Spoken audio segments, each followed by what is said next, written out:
Amen, amen, everybody. Good morning, First Baptist Church Temple family. I am Madison Patton, the preaching resident here. And what a joyous honor it is to be back with you all, back from Kentucky, where I'm not scooping snow that turned into ice, and it's above freezing here. We may have a little rain, but I'm grateful for the rain.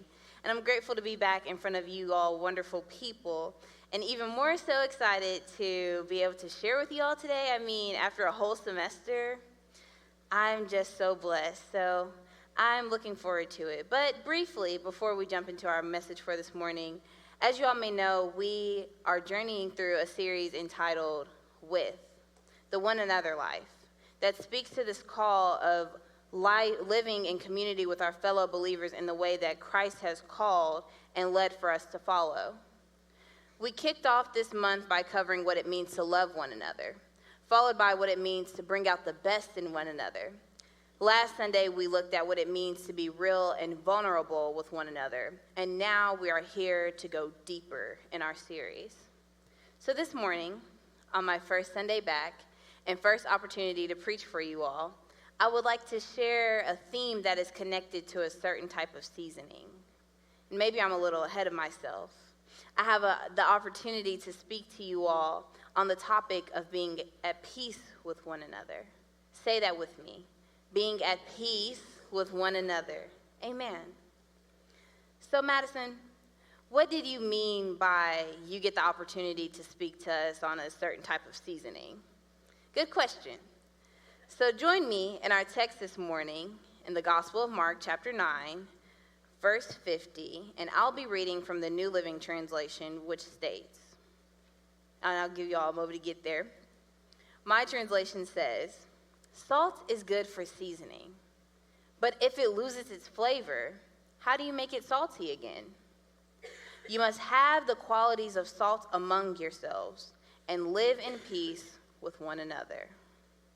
For the sake of our series, I'll say, and live in peace with one another. I want to take this moment to unpack some places that reminded me of the idea that if the calling is for us to be at peace with one another, then there's a requirement for us to be salty. Before we go that far, it might be necessary for us to unpack the significance of salt and what it means to be a seasoning. I've learned so many things on this app called TikTok. And if you're not like me who deleted the app and then the app got taken off the App Store, then you all know it can be useful. It can be useful. So for the sake of our sermon this morning, this one video came in handy, where the chef introduced me to this new cooking concept. He took this block of salt, Himalayan pink salt to be exact. He placed it on a grill to heat it, then proceeded to take a steak and seared it until his desired taste. And I found this interesting because he takes this the block of salt takes on the grill's function or purpose by cooking the steak while also remaining true to its own purpose by adding flavor or seasoning to the meat. So stick with me. Let's define salt. Today, we understand salt as being a seasoning necessary to enhance the flavor of various foods. One might even note that it is an essential staple when cooking any meal. The flip side of that is the fact that salt has been around for many ages and has been indispensable for centuries. For context, back then, salt was used for many different things, including currency, preserving, and flavoring. Salt had and still has purpose. Salt was key in the diet of the Jews of their time, just like it has become a staple for us. And the purpose of salt that I would like to highlight is its effect as a seasoning. Seasoning has been defined as the act of adding something, and even as being a quality to make something more lively. It adds a little flavor, if you will, something distinct that enhances whatever it is added to. The point here in connection to our text is that salt has purpose. The Gospel of Mark chapter 9 in the Gospel of Mark chapter 9, we are met by Jesus, who is doing what he does best as rabbi. He is healing and teaching, teaching and healing. Through this chapter, we see Jesus finds himself among the crowds where they were arguing with the disciples, and he questions, "What is all this arguing about?" And being puzzled, a man brings his son who is possessed by an evil spirit, asking that Jesus would cast it out and heal him, since the disciples failed to do so. In his irritation, I can imagine, Jesus then says in verse 19, "You faithless people, how long must I be with you? How long must I put up with you? Bring the boy to me." Being a prime example of what it looks like to be the salt, Jesus takes action and heals the little boy, which brings a sense of peace to the child and those who witness this miraculous action taking place. Later in this chapter, Jesus proceeds to be an example of having the qualities of salt that are necessary for peace while discussing who the greatest in the kingdom are. While settling in a house in Capernaum, Jesus asked the disciples a question. "What were you all discussing out on the road?" In verse 34, we see that the disciples did not give an answer because they were arguing about which one among them was the greatest. Meaningless chatter.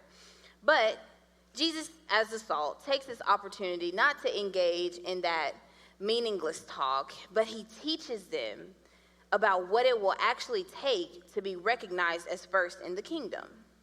Mark 9 paints a perfect picture for us through Christ to understand that since the requirement is for us to be at peace with one another, then we must have the qualities exhibited by Christ to be considered salty. But if that is the case, then why should we even consider to be salty? Another good question. The first thought this morning is that having the desire to be salty pushes us to realize that without seasoning, then we lack real purpose in an already purposeless or tasteless land. Can I share a moment of transparency with you all? I love a good sandwich, and a sub to be exact. It's something about the perfect, you get the loaf.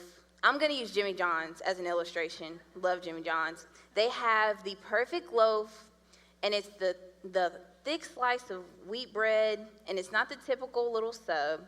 They have the crispest tomatoes, lettuce, everything. So with that, I need a crispy pop, a nice Diet Coke, Dr. Pepper, whatever your choice drink is.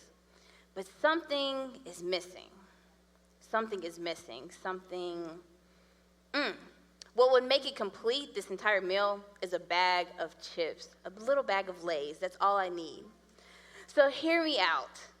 Have you ever taken a trip to somewhere like Jimmy John's, Subway, Jersey Mike's, and you get the meal only to find out that they accidentally gave you baked Lay's? Just me? No, I don't know. Well, you can imagine my disappointment when I open this bag, I pull out a chip, not even thinking, put the chip in my mouth. No salt, just bland, lackluster. When I was expecting a crispy, crunchy, salty Lay's potato chip. But in that, our text reveals the like. When Jesus heals the little boy, just as he does, like I said, he's teaching and healing and teaching. But the disciples who were followers of him, who had learned from him, they were approached with the little boy first and weren't able to do so. So Jesus shows us that the reality of being at peace with one another may require us to consider what we must add to make coexisting easier and to make us desire it to begin with. So we see this further in chapter 9, again, that Jesus, his presence just instantly added something by just being around him. After returning from the mountain, after the transfiguration with his disciples, they returned to the others, and they saw a large crowd surrounding them. And some of the religious teachers of the law were arguing with them. When the crowd saw Jesus, they were overwhelmed with awe, and they ran to greet him. And I don't know about you all, but that's the type of seasoning that I want to bring into a space. So the bottom line is that being salty makes you an atmosphere shifter. And this leads me to my next thought, that having the desire to be salty encourages us to leave a lasting impact on those around us, meaning we add flavor when we're around. Remember that steak that we were cooking back in the intro? Let me walk you all back through that again. So we see the chef. He uses this Himalayan pink salt block to cook a steak. As the steak sizzles, the salt block does more than just season it. It transforms the flavor. It adds a unique depth of flavor. It infuses the steak with a lasting impact that cannot be undone. It leaves the steak better off than it started. And again, in Mark chapter 9, it shows us the little boy who needed to be healed, who had an evil spirit, and his father is coming to Jesus in this desperation. It shows us the lasting impact of Jesus by him stepping in while having to also address this arguing crowd and this debacle that's not a very peaceful situation, mind you. So in that, he asks in front of everybody, how much longer do I need to be among you all? This question is almost as if he's asking them, did my influence or my teaching not resonate by now? And in the verses, we see that without taking in the impact and learning of Jesus, who is the salt himself, then we are not as effective. However, when we do, we see the impact of those qualities, and it helps us to be at peace with one another. And I'd like to build on this because in being mindful, we are to carry those characteristics because when we are equipped with the qualities, it does not matter where we'll go because it will impact those around us and also those who seek to follow Christ. And we see this in verses 38 through 40 where John says to Jesus, "Teacher, we saw someone using your name to cast out demons, but we told him to stop because he wasn't in our group." "Don't stop him," Jesus said. "No one who performs a miracle in my name will soon be able to speak evil of me. Anyone who is not against us is for us." I love that, Jesus. Be for us. The bottom line here is that desiring to be salty is not just about you having flavor, but about seasoning others even when you don't even realize it. And this positions us greatly to consider another idea, that having the desire to be salty moves us to cultivate according to Jesus' call, that we must have the qualities to live in peace with each other. I have a professor at Truett, her name is Dr. Body, who does a lot of work with churches who have community gardens. In one of our class sessions, she took the time to expand on the intention behind this work, and she explains what it requires. So I want you all to just pause and envision with me. Envision what it takes to effectively cultivate a garden. You take the time. Maybe you have a team, you're with the soil, you're tilling the ground. You have to add fertilizer here and there, but it takes some work. And it doesn't happen overnight or by itself, but it takes careful cultivation in order to see the beauty and harmony of the call to come to fruition. In order for that call to live in peace, in order for us to live out this call to live in peace, it takes that teamwork. So as I was thinking through this process and thinking through my class session with Dr. Body on community gardens and her work out there, I started to realize that a thriving community garden requires teamwork. It requires care, and it requires salt in the soil for healthy growth. So then I had to think, Well, if we're talking about salt for seasoning, vice versa, then what is the role of salt as it pertains to cultivation? So it prompted me to discover that salt also enhances growth. It provides essential nutrients to the plant, prevents decay, and by protecting the soil from disease, it balances the ecosystem, which ensures harmony in the garden. So we see that Jesus is aiming to convey something that we are to walk out in this text. In verse 50, he says, "You must have the qualities of salt." Let me say that again. You must have the qualities of salt among yourselves and live at peace with one another. Jesus closes out this chapter with a charge to his disciples that you have as well. You must have the qualities of salt. This does not sound optional, but especially if you consider the fact that you too are a follower of his. With this in mind, Jesus pushes us to consider how to cultivate places of peace among one another by having these qualities, even though we do not always exist in places of perfect harmony. Remember that this is okay because we've already been prepared and equipped if we look to the one who is the essential ingredient needed to be at peace with one another.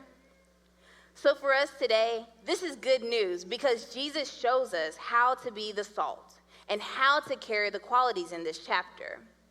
And this last point, I will leave you with this. Desiring to be salty ultimately means that you now have the qualities that are essential in cultivating. Tending to these spaces, desiring to be salty ultimately means that you now have the qualities that are essential in cultivating and tending to these spaces where peace is needed here today more than ever. So let's bring this full circle. Let's bring this all together. There is purpose in being seasoned with salt, especially as it pertains to us living in peace with one another. I am reminded by the Apostle Paul in Romans 12, verses 14 through 18, where he says, "Bless those who persecute you. Don't curse them. Pray that God will bless them. Be happy with those who are happy. Weep with those who weep. Live in harmony with each other. Don't be too proud to be around or in the company of ordinary people. And don't think you know it all. Never pay back evil with more evil. Do things in such a way that they can see that you are honorable. Do all of that so that you may live in peace with everyone."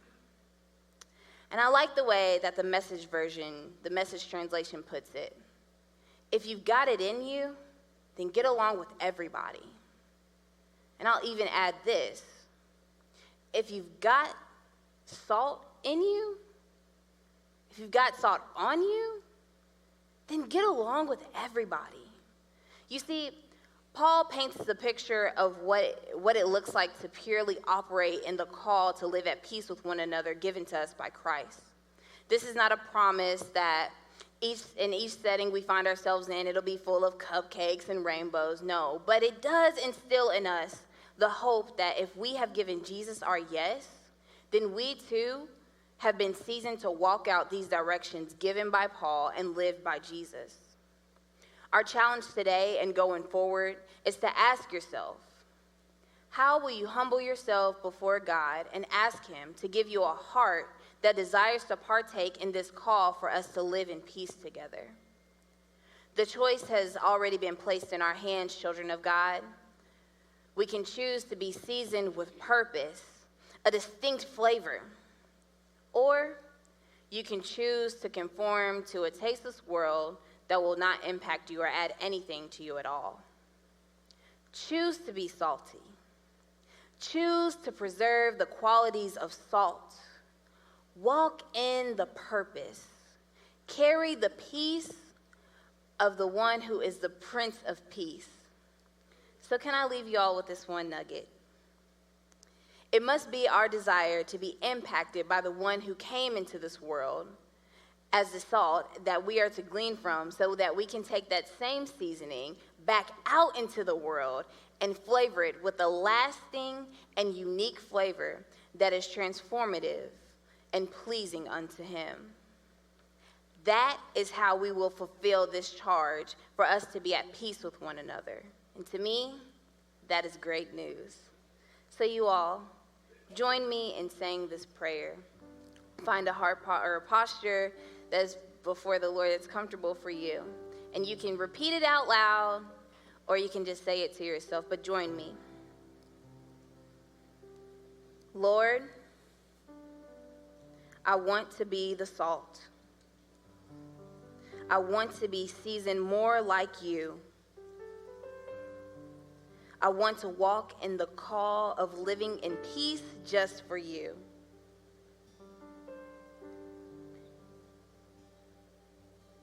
Father, this is our prayer.